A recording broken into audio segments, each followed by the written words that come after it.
वाला है, यीशु आने वाला है, महिमा के राजा अब आने वाला है।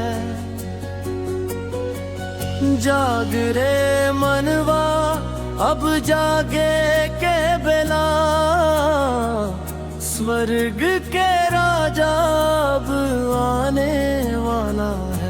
घड़ी के भरोसा मत रही है भाई, कब आ जाई है प्रभु केहू ना बताई। आज मन फिरा ले देर मत करा, प्रेम से बुलावत बाड़े यीशु हमारा। आने वाला है यीशु, आने वाला है, महिमा के राजा अब आने वाला है। खुशी से नाच, खुशी से गा, यीशु के नाम के जयकार करा।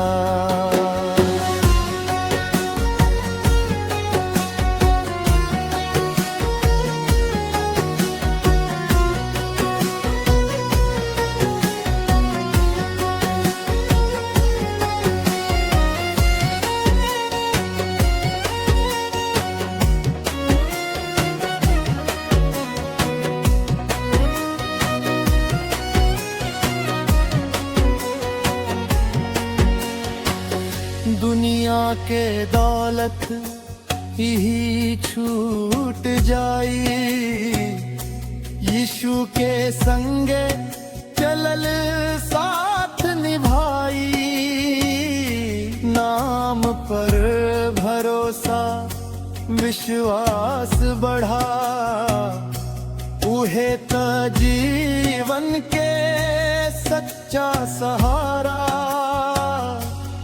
बोला हल्लेलुया गूंजे जहान, यीशु ही राजा ऊहे भगवान।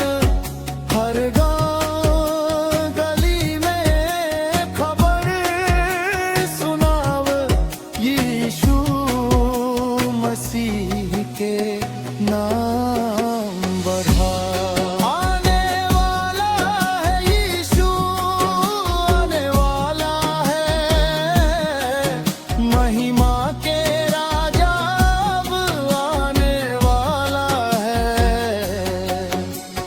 दिल के दरवाजा खोला,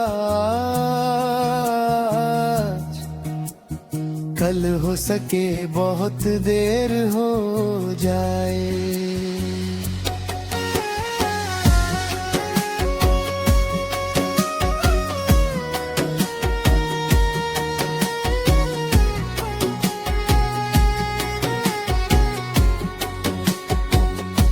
पाप के बंधन आज तोड़ दा, यीशु के चरण में जीवन जोड़ दा। उहे बचाई हम, उहे संभारी, उहे है दुनिया के उद्धारकारी। माँ चरे भाई गारे बहिना, यीशु बिना नहीं कोई सहारा। आशा के सूरज चमके लगल, विश्वास के दीपक जल के लगल।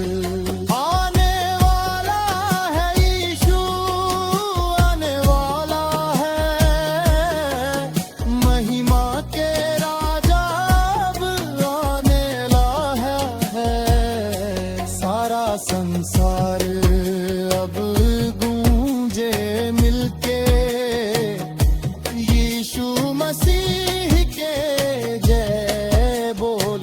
से